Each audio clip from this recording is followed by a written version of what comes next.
రావణ్ కేసుకు సంబంధించి ప్రశ్న. రావణ్ కేసుకు సంబంధించి ఒక డీప్ అబ్జర్వేషన్ కనుక చూస్తే మనం ఈ అబ్జర్వేషన్లో అతను బయటపడతాడా లేదా అనే దానికి కూడా మనకు ఒక చిన్నపాటి క్లూ దొరుకుతుంది. అది ఏంటి అంటే, ఈ ఎవరైతే ఈ ఛానల్ సీఈఓగా చెప్పబడుతున్నారు గమన అనే ఒక లేడీ కానీ, అలానే ఆమెకి ఆ ఫ్లాట్ ఇచ్చినటువంటి ఇంద్రసేన చౌదరి ఆ వ్యక్తి కానీ, వీళ్ళిద్దరి తాలూకు ఒక పాత్ర అది కనుక మనం క్లీన్గా అబ్జర్వ్ చేస్తే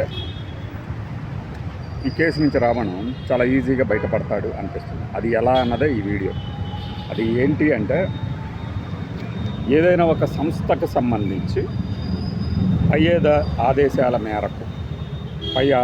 మేరకు మాత్రమే ఉద్యోగులు పనిచేస్తారు. అంటే ఉద్యోగ నిర్వహణలో భాగంగా, విధి నిర్వహణలో భాగంగా నేను ఇది చేశాను, పై ఆదేశాల మేరకే, ఉన్నతాధికారుల ఆదేశాల మేరకే నేను ఎలా బిహేవ్ చేశాను అని చాలా చోట్ల తప్పించుకోవడం జరుగుతుంది. ఈ కేసుకు సంబంధించి మీరు కనుక చూస్తే, ఇప్పుడు గమన ఉరఫ్ గగన లేదంటే ఇంకేదైనా పేరు, ఈ ఇంద్రసేన, వీరిద్దరూ ప్రముఖ పాత్ర పోషించారు. వీళ్ళే కంటెంట్ క్రియేట్ చేయడం కానీ, లేదంటే అతనికి ఏ రోజున ఎలా మాట్లాడాలి, దేని మీద మాట్లాడాలి అని చెప్పడం మీద కూడా వీళ్ళే ట్రైనింగ్ ఇచ్చారు, లేదంటే ఫీడ్బ్యాక్ ఇచ్చారు, ఫీడ్బ్యాక్ కాదు ఫీడ్ చేశారు అనేది కనబడుతుంది. ఈ కనబడుతున్నటువంటి క్రమంలో ఇప్పుడు రావణ్ మీద పెట్టినటువంటి కేసులు ఏవైతే ఉన్నాయో సెక్షన్స్, వాటిని క్లియర్గా అప్లై చేస్తే ఈ నాలెడ్జ్ ఏది, ఇతను ఒక ఎంప్లాయీ, ఎందుకంటే సీఈఓ ఆవిడ పేరు చెప్తున్నారు, ఇతను తెర ముందు కనబడుతున్న పాత్రధారి. సో నీకు ఎవరిచ్చారు కంటెంట్ అని కనుక అడిగితే, ఈ ప్రియమైన ఉప ముఖ్యమంత్రి గారు అనే ఈ ప్రశ్నల ధోరణి కానీ ఇదంతా కూడా నాకు మా ఛానల్ సీఈఓ గారు ఇస్తారు, లేదంటే వారి ఆదేశాలకు మేరకు నేను నడుచుకుంటాం అని చెప్పగలిగారు అనుకోండి, అతని పాత్ర కేవలం పాత్ర వరకే పరిమితమైంది. అందులో మనం ఎటువంటి ఉద్దేశాలు ఆపాదించడానికి ఉండదు. ఇక నాకు స్క్రిప్ట్ ఇచ్చారు, నేను జీతం తీసుకొని పని చేస్తున్నా అని గనక ఒక మాట చెప్తే ఇతని మీద ఉన్నటువంటి సెక్షన్లు వీగిపోతాయి ఈజీగా. బట్ ఇవన్నీ ఎవరికీ తెలియని విషయాలు కాదు, నిజాలు కాదు.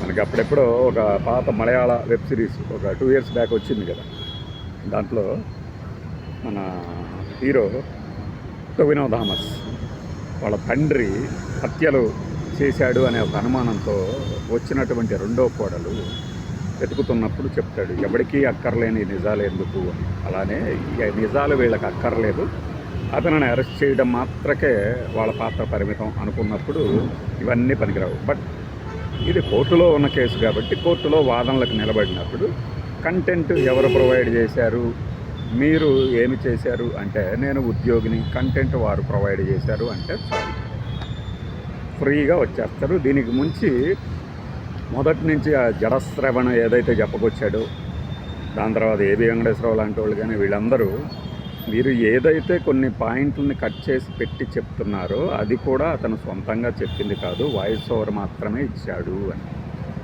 సో ఆ ముందు మాట్లాడిన మాటల్ని ఈ పరిణామాలకు కనుక మనం అన్వయించుకుంటే, ఇతను కేవలము అతను చేసిన విమర్శలు ఉద్యోగ నిర్వహణలో భాగంగా మాత్రమే చేశాడు అని చెప్పడానికి ఒక ఎలిబి, సాక్ష్యం, ఎవిడెన్స్ ఇవన్నీ దొరికినట్లు అవుతుంది. బట్ అతను అలా చెప్తాడా లేదా అనేది పక్కన పెడితే, ప్రస్తుతానికైతే డ్రిల్లింగ్ ఇంకా కొనసాగుతూనే ఉంది. రిమాండ్ ఇంకొకసారి అడుగుతున్నారు, కస్టడీకి కోరుతున్నారు. ఈ కస్టడీలో అతను విచారించిన మీదట, పైగా పెట్టిన సెక్షన్లలో ఉన్నటువంటి కేసుకు సంబంధించి మాత్రమే ప్రశ్నలు అడుగుతారా, లేకపోతే ఇప్పుడు యాక్చువల్గా ఏ సెక్షన్ల కింద మీరు నన్ను ప్రశ్నలు అడుగుతున్నారు, ఏ కేసు కింద అని ప్రశ్నించే రైట్ నిందితుడికి ఉంటుంది. ఏ కేసుకు సంబంధించిన వివరాలు ఇవి అని. అఫ్కోర్స్ పోలీసులు చెప్తారు, ఇది మాకు ఉప ప్రశ్నలు లాంటివి, ఈ ప్రశ్న ద్వారా ఆ ప్రశ్నకి సమాధానాన్ని మేము రాబడతాము అనే ఒక ఏమంటారు, హక్కు ఉంటుంది. పోలీసుల బాధ్యత కదా అది, డ్యూటీ.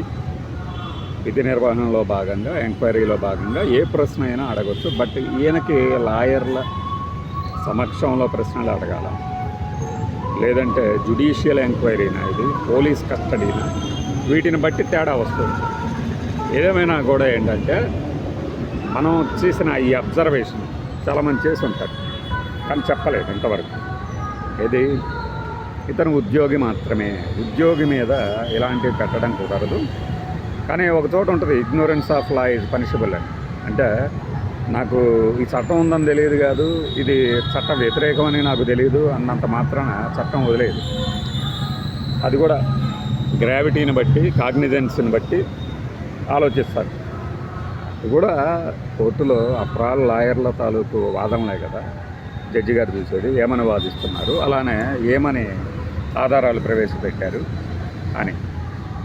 ఇట్లా అంటే రాష్ట్ర వ్యాప్తంగా జ్యుడిషియల్ పరంగా లేదంటే లీగల్ పరంగా, ఎంక్వైరీ పరంగా ఆసక్తి కలిగిస్తున్నటువంటి 2 కేసులను చూస్తే మనం రెండిట్లో ఇది ఒకటి. దీనికి ముందు నాగరాజు గారు స్టేషన్లో ఉన్నారు, ఆయన చంపేసినటువంటి సాయి కృష్ణ తాలూకు కేసు విపరీతమైన ఆసక్తి.